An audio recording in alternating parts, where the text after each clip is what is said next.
Assalamualaikum warahmatullahi wabarakatuh. Selamat pagi, salam sejahtera untuk kita semua.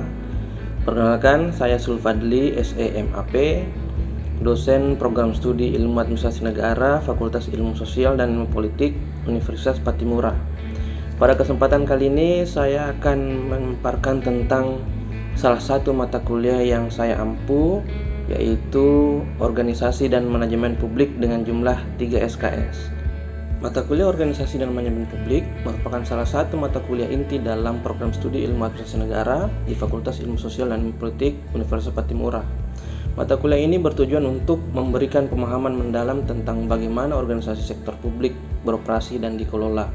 Dalam mata kuliah ini, mahasiswa akan mempelajari konsep dasar mengenai organisasi publik, struktur dan fungsi-fungsi dalam sektor publik, serta isu-isu manajemen yang relevan. Selain itu, mahasiswa juga akan belajar tentang peran dan tanggung jawab administrator publik dalam mengelola organisasi dan sumber daya publik. Mata kuliah Organisasi dan Manajemen Publik pada program S1 Ilmu Administrasi Negara di Universitas Patimura bertujuan untuk mempersiapkan mahasiswa agar memiliki pemahaman yang kuat tentang sistem administrasi publik dan keterampilan manajemen yang diperlukan untuk bekerja efektif di sektor publik. Dengan demikian, mata kuliah ini merupakan landasan penting dalam pembentukan pemahaman dan kompetensi mahasiswa dalam bidang administrasi negara. Adapun tujuan dari mata kuliah ini yang pertama, yaitu untuk membekali mahasiswa dengan pemahaman yang kokoh tentang konsep dasar organisasi sektor publik, termasuk struktur, fungsi, dan karakteristiknya.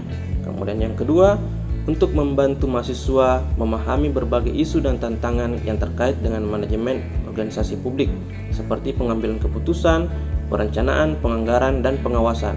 Kemudian yang ketiga adalah untuk mengembangkan keterampilan manajemen yang diperlukan sebagai calon administrator publik, termasuk keterampilan dalam perencanaan, pengorganisasian, kepemimpinan, dan evaluasi kinerja. Dan yang terakhir adalah untuk membantu mahasiswa memahami peran dan tanggung jawab administrator publik dalam mengelola organisasi sektor publik, serta kontribusinya dalam penyelenggaraan layanan pelayanan publik yang efisien dan efektif. Selanjutnya saya akan membahas materi-materi pada setiap pertemuan, di mana pertemuan pertama akan membahas tentang kontrak perkuliahan, kemudian pengertian dan konsep organisasi dan manajemen publik, serta hubungan antara administrasi, organisasi, dan manajemen. Pada pertemuan kedua akan membahas tentang tujuan, bentuk, asas, prinsip, dan analisa organisasi. Kemudian pada pertemuan ketiga akan membahas tentang perkembangan ilmu administrasi, ilmu organisasi, dan manajemen publik. Pada pertemuan keempat akan membahas tentang latar belakang pertumbuhan birokrasi dan manajemen ilmiah serta teori organisasi.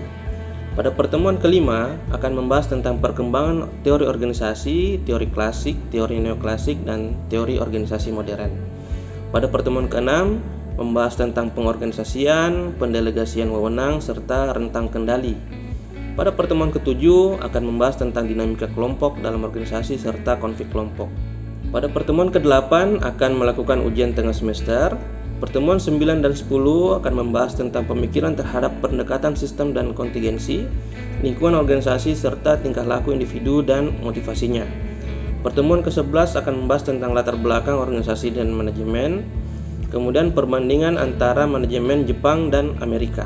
Pada pertemuan ke-12 kita akan membahas tentang keadaan administrasi dan organisasi di negara berkembang serta penyempurnaan administrasinya. Kemudian pada pertemuan ke-13 kita membahas tentang latar belakang pertumbuhan dan perkembangan birokrasi di Indonesia. Pertemuan ke-14 kita akan membahas tentang birokrasi dan pembangunan nasional di Indonesia. Pertemuan ke-15 kita membahas tentang kepemimpinan sebagai inti manajemen dan pendekatan kepemimpinan. Serta yang terakhir pada pertemuan 16 kita akan ujian akhir semester. Adapun capaian pembelajaran pada mata kuliah ini adalah yang pertama, untuk menunjukkan pemahaman yang komprehensif tentang teori dan konsep dasar ilmu sosial dalam melaksanakan tugas akademik dan profesional. Kemudian yang kedua, untuk menunjukkan pengetahuan administrasi publik sebagai bagian dari ilmu sosial dalam konteks pembangunan benua maritim. Kemudian yang ketiga, untuk menunjukkan pemahaman yang mendalam tentang elemen, prinsip, dan fungsi administrasi publik untuk mendukung kegiatan dalam kebijakan publik dan manajemen publik.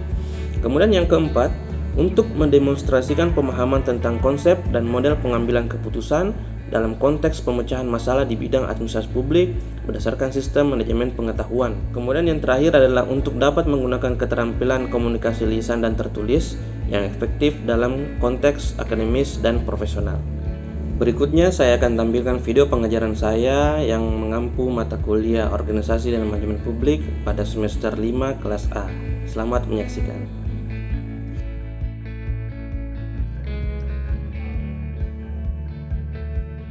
Bismillahirrahmanirrahim. Assalamualaikum warahmatullahi wabarakatuh. Sebelumnya saya mau share screen dulu ya. Oke, baik, seharusnya ini sudah tertampil di layar kalian masing-masing. Baik, ini merupakan pertemuan pertama untuk mata kuliah Organisasi dan Manajemen Publik, di mana mata kuliah ini terdiri atas 2 orang, yang mana saya merupakan penanggung jawab, yaitu Sulfadli SIMAP, boleh dipanggil Pak Zul atau Pak Fadli. Kemudian ada dosen kedua yaitu Pak Rahmat. Jadi untuk pertemuan pertama sampai dengan ujian tengah semester saya yang mengisi, kemudian pertemuan ke-9 sampai ujian akhir semester merupakan pertemuan yang akan diisi oleh Bapak Ahmad Rosanti. Untuk memulai kegiatan pada hari ini, ada baiknya kita berdoa menurut agama dan kepercayaan kita masing-masing. Silakan berdoa dimulai.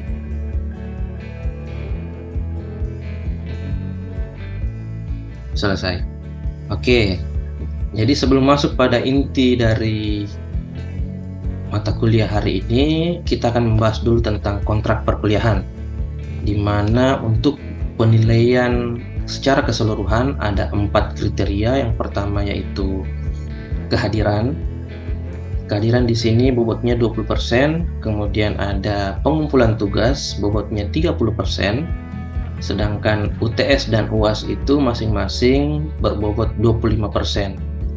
Jadi untuk penilaian mahasiswa di akhir nantinya itu berdasarkan 4 kriteria penilaian tersebut. Adapun nilai tambahan yang akan diperoleh jika mahasiswa mencukupi atau mendapatkan nilai-nilai tambahan dari dosen berdasarkan 3 penilaian berikut. Yang pertama ada kedisiplinan. Ini dalam artian mahasiswa tepat waktu untuk hadir dan jarang terlambat. Kemudian ada kreativitas, di mana mahasiswa dapat memberikan pertanyaan ataupun jawaban sesuai dengan kaidah-kaidah ilmiah dan menyertakan referensinya. Kemudian ada yang ketiga yaitu penilaian tambahan berupa inovatif dari mahasiswa ya. Sebelumnya jumlah mahasiswa pada mata kuliah Organisasi dan Manajemen Publik ini sekitar 20 orang.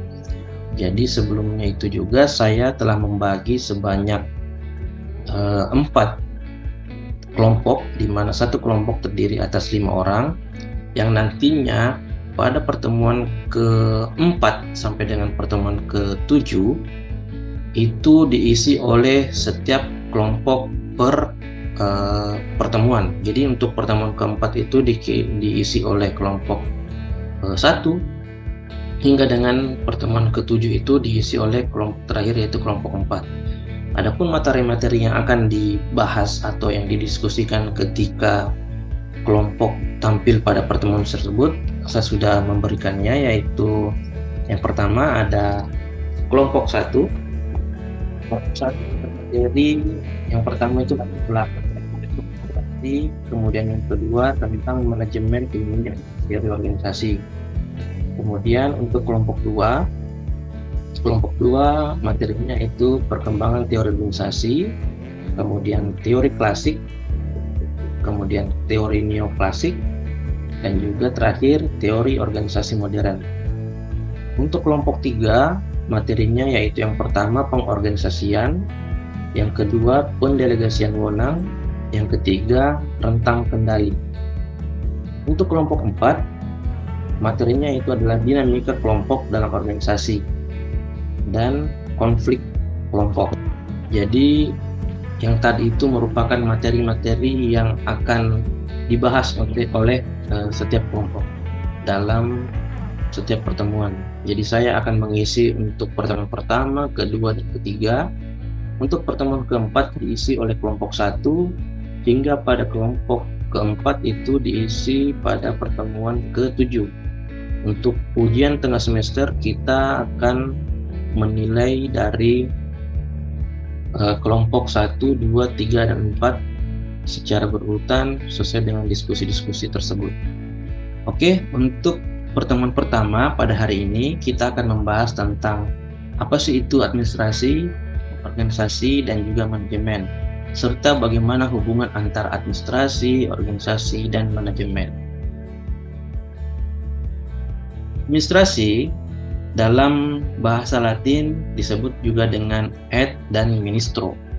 Dalam bahasa Inggris, ad artinya to, ministro artinya minister, yang berarti melayani atau menyelenggarakan. Jadi secara Latin kemudian ditranslatekan ke bahasa Inggris, administrasi artinya kegiatan melayani atau menyelenggarakan. Sederhananya, administrasi itu merupakan suatu proses kegiatan penyelenggaraan yang dilakukan oleh seorang administrator secara teratur dan diatur melalui perencanaan, pelaksanaan, dan pengawasan untuk mencapai tujuan akhir yang ditetapkan. Dalam proses ini, yang menjadi pelaku administrasi adalah seorang administrator. Jadi mereka mengatur supaya itu menjadi teratur dan secara keseluruhan proses-proses yang dilalui dari awalnya, yaitu proses paling awal sekali yaitu adalah perencanaan, kemudian pelaksanaan dan pengawasan untuk mencapai tujuan akhir yang telah ditetapkan. Berikutnya merupakan contoh-contoh kegiatan administrasi. Jadi misalnya si A ingin membuka warung atau toko. Jadi kegiatan administrasi yang dia lakukan adalah yang pertama itu merencanakan tokonya, dia mau jualan apa, kemudian merencanakan isi toko, isi-isinya seperti apa, kemudian dia merencanakan modalnya dapat dari mana, kemudian lalu dia buatlah toko, apakah tokonya terbuat dari kayu-kayu saja atau dia mau buka atau dia sewa dan sebagainya, kemudian membeli peralatannya, kemudian membeli barang-barang, mengatur keluar masuknya uang, melayani orang berbelanja, mengawasi barang-barang, dan lain sebagainya. Nah, itulah merupakan contoh-contoh dari kegiatan administrasi. Seluruhnya itu hanya dengan satu tujuan, yaitu kesejahteraan bagi si A ini, ya. Selanjutnya, kita masuk ke organisasi. Organisasi ini dari segi wujud merupakan kerjasama orang-orang atau sekelompok orang untuk mencapai tujuan yang diinginkan. Jadi yang tadi itu adalah administrasi kegiatan perorangan, ini organisasi kegiatannya lebih ke arah 2 orang atau lebih. Jadi kegiatan secara bersama-sama orang-orang atau sekelompok orang untuk mencapai tujuan yang diinginkan. Contohnya lagi, seorang bapak mengajar anaknya untuk mengangkat sebuah meja ke pinggir jalan untuk berjualan. Jadi di sini ada kegiatan organisasi di mana ada orang-orang, dalam artian satu orang lebih dari satu orang, yaitu bapak dan anaknya. Kemudian ada yang mengarahkan untuk mengangkat meja ke pinggir jalan untuk berjualan, itu adalah bapaknya mengarahkan. Kemudian yang diarahkan adalah anaknya. Kemudian yang ketiga itu ada terjadinya kerjasama itu dalam mengangkat sebuah meja. Yang keempat itu ada tujuannya itu untuk berjualan. Dari contoh kecil ini kita bisa melihat bahwa kerjasama untuk mengangkat sebuah meja ke pinggir jalan dengan tujuan untuk berjualan sudah menjadi satu rangkaian organisasi, di mana yang mengarahkan adalah bapak dan kemudian yang diarahkan adalah anaknya. Ya. Sederhananya, organisasi akan timbul jika orang-orang bergabung dalam usaha untuk mencapai tujuan yang diinginkan. Jadi tadi adalah administrasi yang sifatnya bisa dilakukan secara perorangan. Kemudian organisasi dapat dilakukan ketika yang terlibat ada 2 orang atau lebih dalam kegiatan tersebut. Menurut Fremont, Ickes, dan James A. Rosenzweig, organisasi harus memuat 4 unsur.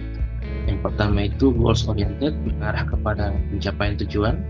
Kemudian yang kedua itu psychosocial system, di mana orang-orang yang berhubungan satu sama lain dalam kelompok kerja. Kemudian yang ketiga itu struktur activity, di mana orang-orang bekerja sama dalam suatu hubungan yang terpola. Kemudian yang keempat technological system, yaitu orang-orang yang menggunakan pengetahuan dan teknologi. Selanjutnya masuk kepada manajemen. Ruang lingkup manajemen lebih menitik beratkan kepada pengurusan orang-orang yang memberikan tenaganya untuk bekerja dalam mencapai tujuan organisasi. Kalau sebelumnya kita membahas tentang administrasi, itu kegiatan mengatur, kemudian organisasi, keterlibatan antara 2 orang atau lebih untuk mencapai tujuan. Nah, dalam organisasi terdapat sebuah manajemen, yaitu memberikan tenaganya untuk bekerja dalam mencapai tujuan organisasi. Sederhananya, manajemen merupakan suatu seni dalam ilmu dan pengorganisasian seperti menyusun perencanaan, membangun organisasi dan pengorganisasiannya, melakukan pergerakan serta pengendalian atau pengawasan. Contohnya, toko yang dibangun oleh si A tadi pada kegiatan administrasi sekarang telah berkembang menjadi toko serba ada. Jadi si A ini sudah memiliki gedung yang luas dan bertingkat, kemudian dia juga menjual berbagai macam barang-barang keperluan dari masyarakat. Karena tokonya berkembang, maka diperlakukan kegiatan-kegiatan tambahan. Dan untuk mewakili kegiatan tersebut, maka diperlukan keahlian khusus untuk menanganinya seperti bidang pembelian, bidang pemasaran, penjualan, dan keuangan, dan lain sebagainya. Sehingga dari sini kita bisa menarik adanya hubungan administrasi, organisasi, dan manajemen, di mana organisasi dan manajemen ini merupakan sarana dari administrasi. Secara rinci, kepemimpinan merupakan inti dari manajemen. Melalui manajemen, semua kegiatan diorganisasikan dan diarahkan menuju kepada tujuan yang telah ditetapkan, sehingga manajemen perlu ada pada setiap tingkat organisasi. Organisasi merupakan wadah atau tempat berlangsungnya kegiatan-kegiatan dari administrasi. Jadi, pola-pola tersebut melihat untuk kita bahwa dalam sebuah sistem terjadi kegiatan administrasi. Dan dalam administrasi itu, untuk lebih jelasnya, untuk lebih berkembang lagi, maka dilakukanlah kegiatan-kegiatan seperti manajerial, seperti pembagian bidang, pembagian seksi, dan lain sebagainya. Untuk organisasi-organisasi yang sampai pada saat ini telah bertahan, itu mereka melakukan manajemen kegiatan-kegiatan yang sifatnya terarah dan teratur, serta kegiatan-kegiatan administrasi dalam kegiatan manajemen tersebut. Oke. Sampai di sini ada yang ingin tanyakan? Halo Pak, apakah suara saya terdengar? Bapak, saya mau bertanya untuk tadi kan Bapak sempat menjelaskan mengenai efektif dan efisien. Kira-kira Bapak bisa jelaskan kembali makna keduanya dan memberikan contoh yang konkret gitu ya? Karena saya masih kurang paham. Terima kasih. Oke, baik sekali ya. Jadi tentang efektivitas dan efektif. Dalam sebuah manajemen itu tentu diperlukan kesiapan untuk mencapai tujuan yang efektif dan efisien. Jadi efektif itu selalu berkaitan dengan pencapaian tujuan atau sasaran, kemudian efisien itu selalu berkaitan dengan waktu. Misalnya dalam pembangunan proyek jalan raya, ketika dikatakan efisien jika pembangunan tersebut dilakukan secara cepat, tapi bisa jadi dia tidak efektif. Artinya cepat dilakukan pembangunannya, tapi bisa jadi pembangunan jalan raya itu ada yang tidak, misalnya bahan bakunya tidak bagus dan lain sebagainya ya. Jadi efektif dan efisien ini selalu berkaitan dan satu sama lain. Misalnya seperti kita minum obat. Tujuan dari minum obat itu kita ingin sembuh dari penyakit. Untuk sembuh dari penyakit tersebut kita minum obat supaya kita bisa cepat sembuh. Ketika kita minum obat dosisnya 2x1, secara teratur kita akan sembuh. Tapi untuk dia lebih efisien, maka kadang ada orang yang menyingkat waktunya menjadi 3x1 atau 4x1. Jadi kegiatan minum obatnya ini dalam satu hari itu dia tambah menjadi 4 kali atau 5 kali misalnya. Itu tentu efisien, tapi efektif belum pasti karena bisa jadi dia terkena penyakit atau overdosis untuk penggunaan obat seperti itu ya. Jadi efektif, kembali lagi, efektif itu selalu berkaitan dengan pencapaian target atau sasaran. Kemudian efisien itu selalu berkaitan dengan waktu penyelesaiannya. Oke? Baik, jika tidak ada yang ingin ditanyakan, maka saya akan memberikan tugas pertama, yaitu yang pertama itu berikan 5 definisi administrasi menurut para ahli. Kemudian yang kedua itu berikan 5 definisi organisasi menurut para ahli. Yang ketiga itu berikan 5 definisi manajemen menurut para ahli. Tugas ini saya berikan jangka waktu selama 1 minggu. Jadi minggu ke depan itu tugas-tugasnya harus sudah diupload di Google Classroom menggunakan kode kelas ZOHJXKG. Oke, sekian perjumpaan kita pada hari ini. Jika ada yang ingin ditanyakan boleh melalui kode Classroom juga, nanti kita akan bahas di sana ya. Baik, terima kasih atas kesempatannya. Sekian dan terima kasih. Assalamualaikum warahmatullahi wabarakatuh. Selamat Terima siang. kasih Pak. Waalaikumsalam. Terima kasih, Pak. Waalaikumsalam Pak. Oke.